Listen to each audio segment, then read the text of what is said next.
জয় ঠাকুর। শ্রী শ্রী রামকৃষ্ণ পুঁথি দ্বিতীয় খণ্ডের অন্তর্গত স্বদেশ যাত্রা এই অধ্যায় থেকে আমাদের পাঠ চলছে। আজ আমরা এই অধ্যায়ের 15তম দিন পাঠ করছি, পৃষ্ঠা সংখ্যা 137। আজ পাঠ করব 224তম পর্ব। এর আগের পাঠে আমরা দেখেছি ঠাকুর দক্ষিণেশ্বর থেকে পেটের রোগ নিয়ে কামারপুকুরে এসেছেন মিঠা জলে, এখানে সেবা শুশ্রূষায় তার পেট ভালো হয়েছে। এতদিনের হৃদয় এবার বলছেন যে মামা এবার আমি বাড়ি যাব, এবং সাহস করে বলেছেন যে তোমাকেও একটু নিয়ে যেতে ইচ্ছা করছে। সেই সঙ্গে তাকে একটু জয়রামবাটি ও শ্বশুর বাড়িতে নিয়ে যাওয়ার ইচ্ছা প্রকাশ করেছেন। ঠাকুর তাতে খুব আনন্দিত, সেজে গুজে রওনা দিয়েছিলেন। তাতে গ্রামের লোক চারিদিকে তাকে ভিড় করে দেখতে শুরু করে।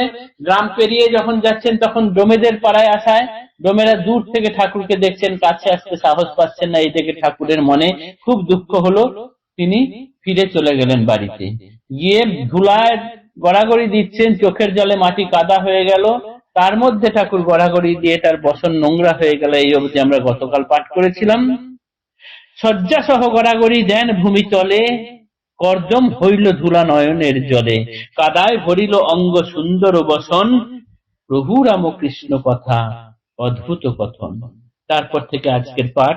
পরদিন চুপে চুপে অতি প্রাতে উঠি, প্রভুরে লইয়া যায় জয় রাম বাটি, আনন্দের ওর নাই প্রতিবাসী গণে, গদাই জামাই আসিছেন বার্তা শুনে, এগিয়া যাইয়া পথে যত নারীগণ, বারে বারে বন্দি আমি সবার চরণ।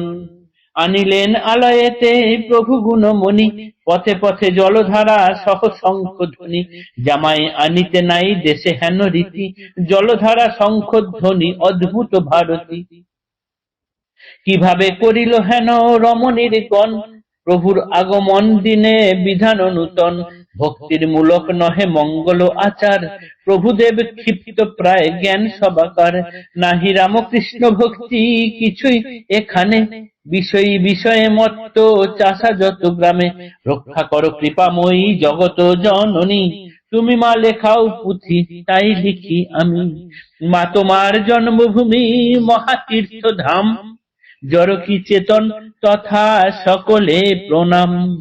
ভাগ্যবান ভাগ্যবতী নরনারী গণে, ভাগ্যবান ভাগ্যবতী নরনারী গণ, হেলায় দুবেলা দেখে অভয় চরণ, নাহি রামকৃষ্ণ ভক্তি নাম নাহি লয়, এবা কিবা ভাব ভেবে হয়েছি বিস্ময়, বিশুষ্ক হৃদয় ভাব ভাব দর্শনে, কি খেলা বুঝায় দেহ সুমূর্খ সন্তানে, জগতের চাঁদা মামা তাহার কিরণ, সমভাবে সকলের উপর পতন, পূজ্য হেয় স্থানাস্থান বিচারবিহীনে, তেমতি আনন্দময় শ্রী প্রভু যেখানে, পূর্ণানন্দ নিজে প্রভু আনন্দ আধার, যথায় উদয় তথা আনন্দ বাজার, নারীগণে দর্শনে রসভাসে তাই, প্রভু নাহি দেন কান কোনই কথায়, মুখে শ্যামা গুণগান তালি দেয় কর,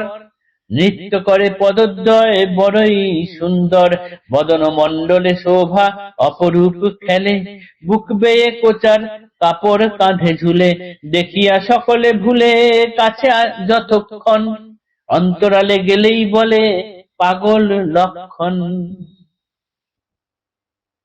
ঠাকুর ফেরত চলে এসে কাদায় গড়াগড়ি খেয়ে তার পোশাক নষ্ট করে দিয়েছিলেন, সেই দিন আর যাওয়া হলো না। তার পরের দিন খুব ভোরে উঠে হৃদয় মামাকে নিয়ে চুপি চুপি জয়রামবাটিতে চলে গেলেন। এদিকে জয়রামবাটিতে যারা প্রতিবাসী আছেন তাদের আনন্দের কোনো সীমা নেই। তাদের জামাই গদাই এসেছেন এই কথা শুনে সকল নরনারীগণ রাস্তায় নেমে এসেছেন। পুথিকার বলছেন তারা সেই সব নরনারীরা যারা রাস্তায় এসেছেন ঠাকুরকে দেখার জন্য, তাদের চরণে আমি বন্দনা করি। এরপর ঠাকুরকে তো বাড়িতে নিয়ে এলেন। বাড়িতে আনার পথে গ্রাম্য রমণীরা কি করলেন, জল ছিটিয়ে ছিটিয়ে, গঙ্গা জলের মতো জল ছিটিয়ে ছিটিয়ে শঙ্খধ্বনি উলুধ্বনি দিতে দিতে ঠাকুরকে এগিয়ে নিয়ে যাচ্ছেন। জামাই আনতে এরকম রীতি সে দেশে কখনো দেখা যায়নি, কিন্তু ঠাকুরকে আনার সময় এইখানকার মহিলারা এমন করলেন কেন না, এই একটা নূতনত্ব। এটা ভক্তির মূলক নয়, এটা মঙ্গল আচার। তারা সবাই জেনেছিলেন যে প্রভু মাথা খারাপ হয়ে গেছেন, তিনি পাগলের মতো, এটা সবার জানার। তাই ভালো কিছু করার জন্য বা মঙ্গল আচারের জন্য তারা শঙ্খধ্বনি উলুধ্বনি দিয়ে জল ছিটিয়ে ছিটিয়ে তারপর ঠাকুরকে ঘরের দিকে নিয়ে গেছেন, একটু যাতে ভালো হয় সেই জন্য।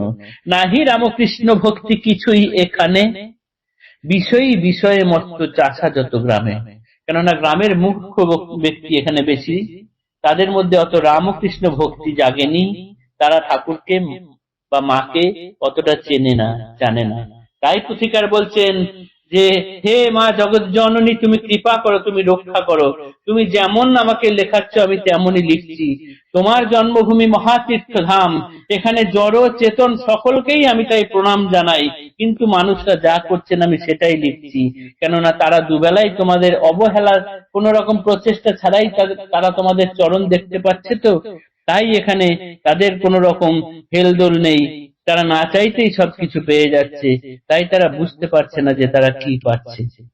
এরপর ঠাকুরকে দেখে গ্রাম্য নরনারীরা নানান ধরনের রসের কথা বলছেন, ঠাকুর কিন্তু তাদের কথায় বিন্দু মাত্র কান দিচ্ছেন না। তিনি মুখে শ্যামাগুণ গান করছেন এবং হাতে তালি দিচ্ছেন, পা দুটো একটু নাচানোর মতো করেছেন, যা দেখতে খুবই সুন্দর লাগছে। আর তার মুখমণ্ডলে সুন্দর অপরূপ রূপ খেলা করছে, আর তার বুক বেয়ে কোচার কাপড় কাঁধ পর্যন্ত ঝুলে গেছে। কাছে যারা আছেন তারা সকলেই দেখে খুব ভালো লাগছে, কিন্তু যখনই তারা ঠাকুরের থেকে দূরে সরে যাচ্ছেন, আড়ালে গিয়েই বলছেন এগুলি সবই হচ্ছে পাগলের লক্ষণ। আজকের পাঠ এতটুকুই থাক। আগামীকাল দেখব ঠাকুরের সঙ্গে তার শাশুড়ির এক অপূর্ব রঙ্গ। জয় ঠাকুর, নমস্কার।